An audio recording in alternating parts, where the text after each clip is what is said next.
ba mù kia nữa ba mù luôn vô đón lên luôn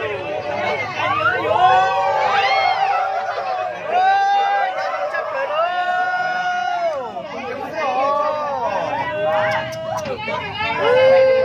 rung chập lại luôn tao chơi thế nào mà chả rung luôn đi luôn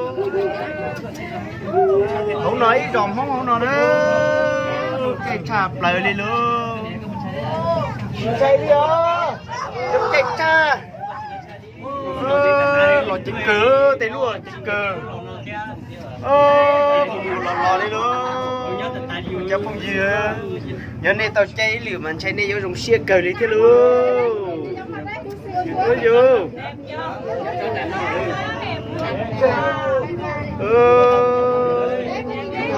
vô dùng luôn đi nọt về đi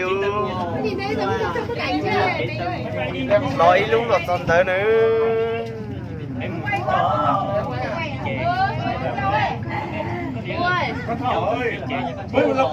chung được đấy đó là trong tệ tiêu này say nữa bù nó bùa tí nữa chị ơi chị từ sống chị đích cơ đó chắc không gì không có ngồi xuống đâu con ơi rơi chạy cơ đó chạy cha con ra đấy này ở đấy đi lúc giòn rồi tổ bé lúc chạy bị buồn thế nào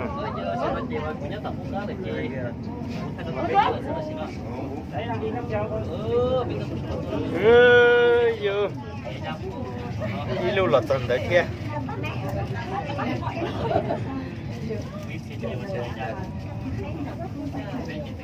nó theo pe xin gì nè lưu lọt xe nó lọt đây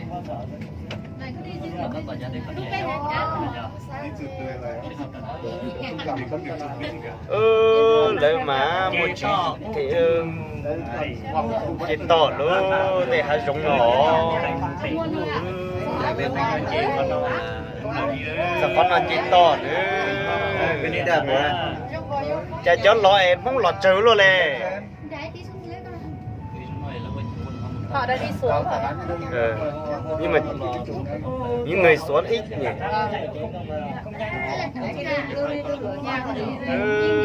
Bảo ơi thích không? Ô, tê hạ hậu ô, lấy tê hạ hậu nhau nào nữa. Lấy cho hạ hậu.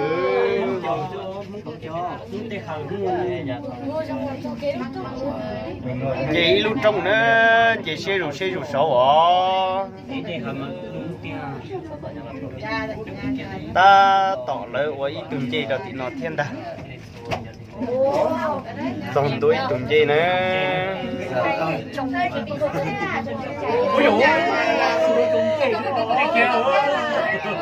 Chị to sổ ơi.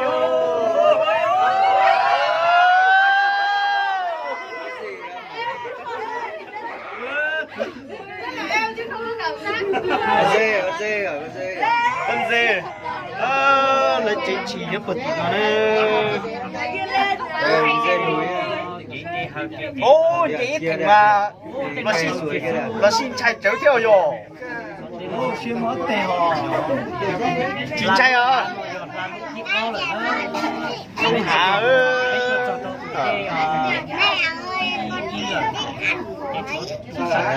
ba chào trời nha. Bye bye. Người xuống thì ít, người lên đông nhỉ. Tí chiều thì rất nhiều đấy, xuống nhiều.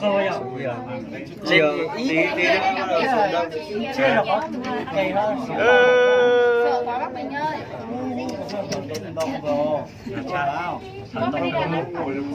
Thế nó hả hờ kìa không nhỉ? Đang chuẩn bị lên trang mạng thế này nên lập lông. Đây dài mà. Con ngồi ra đây. Lúc buổi 6 em. Bên 292. chứ cặp đeo ba giây ra chế khả hở của nó đấy nó còn từ đi năng lên từ từ lúc nó xuống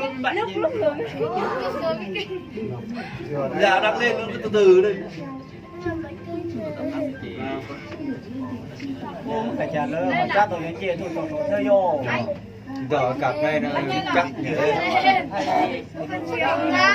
ô tao lấy vô kỳ wo là chỉ là vô thế là chi wo khứ ô rồi nó mà chơi số đi nữa nếu mà mua số hạ số đi đó gì cái gì vô tao theo cây mà này tua trong cần cầu đây luôn lên vô đó các người hái từng nữa lên rồi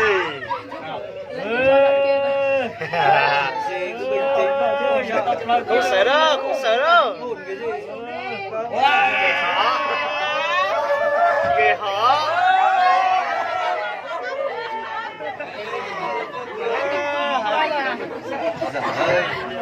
không sợ đâu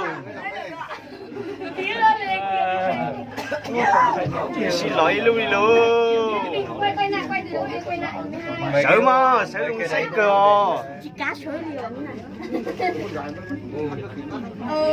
đúng rồi đây nhà dưới này này bây giờ thì cái em ở khảo ở cái nào thôi đây giờ hai cái thì cứ số này rồi cái mà đây là cha xin lỗi luôn đó cái xe này có cái xe buồn mà đi còn có đi tiền nó đang lên nó từ từ bây giờ nó đang lên lên sợ sợ cái của sợ hết rồi sợ mà hết còn sao cũng sẽ chỉ lỗi bằng cái hãng đó ra nhở có thời nhất bên tuổi xà phu lại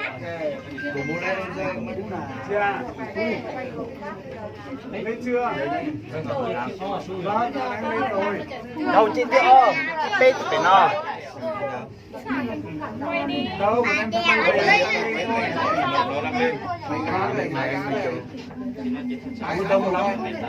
con là chơi kia sầu luôn nó lên quả này xong nó xuống nữa là một cái này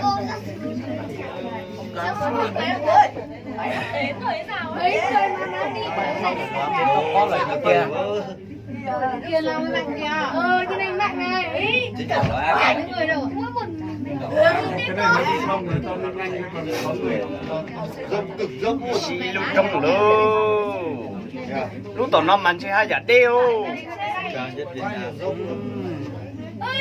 cái này sao bị bệnh kìa ai là chém mẹ ôi còn thay tiền lạ còn ốm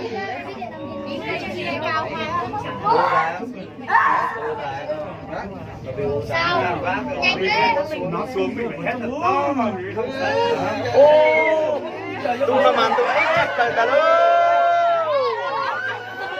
luôn tôi ấy chậm rồi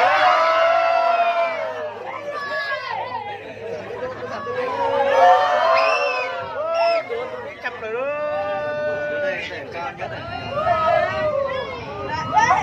luôn luôn mà ô pe plau luôn kìa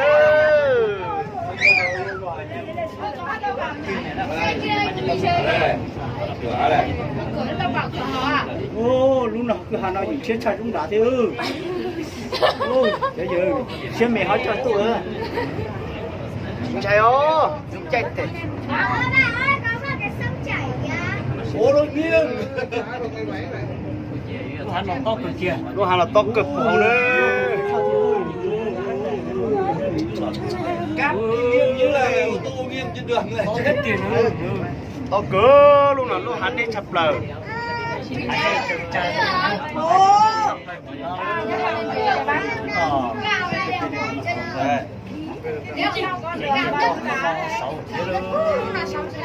nó sống mình chín to tiền luôn là sống mình chín to đấy xuống này thì căng hơn thì đây người ta đi qua rừng người ta kéo ra nó sẽ giống nhau. Đúng rồi. Cái này Nhìn nó quá ra ngoài. Người nó không thể ra.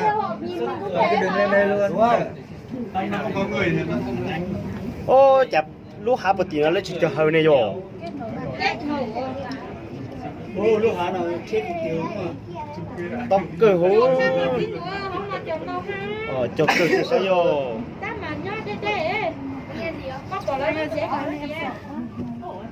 Long Niên. Nó cái chính cơ lòn này hả? Rơi xuống.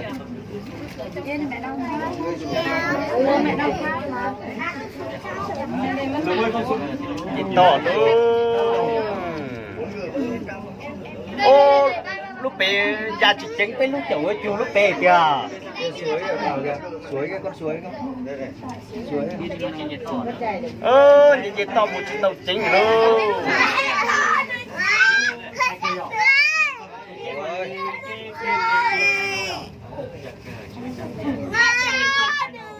Cầm này quay Chị cứ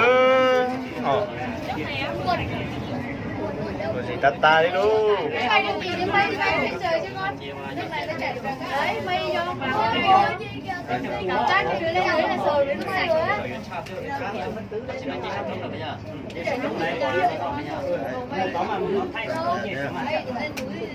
Lên trên, lên trên. Trên dưới.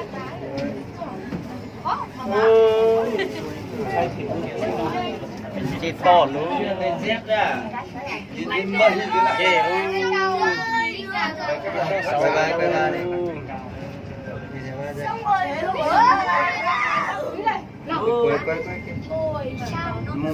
cái chơi mua lời chị chó chớ bị nó chó lò đó ô tùa chả gì chỉ mua gà lấy trái kiệt có mua 6 chứ Hoa xem đấy bà. Anh nhìn thấy chưa? cái nó giờ tao tụi cái pe nó tụi cái pe là mà đây từ đó để hắn tụi nó tụi công cười cái luôn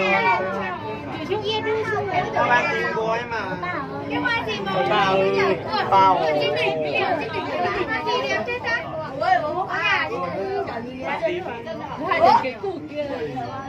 ô tờ là yo tờ xấu chú à ê tụi kia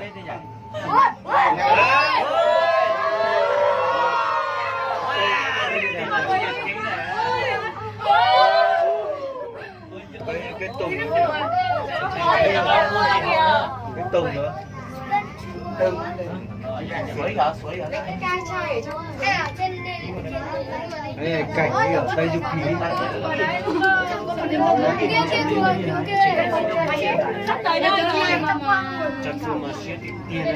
chùa Tết Trung nữa chai chú Tôn cho này cho chị mượn cái túi gần đến nơi rồi Đừng có nổi ra ngưỡng đi. thiên nhiên Việt Nam đẹp ơi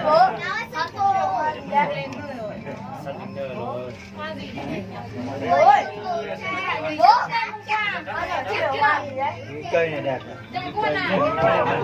tụi trẻ tụi cháu có xin mua dùng nhiều Nó anh cái đầu nhìn thấy chưa? kia nhà bay Hả? biết chừng biết nó biết cây tại một con sọc trúng là không bao giờ biết đây không phải đâu biết cây lú rồi đây kìa đây kìa các chiều này là đây kìa biết cây một số ở có một tô na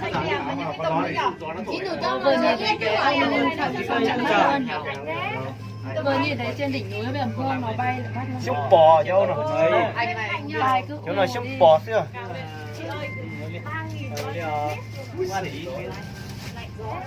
máy bay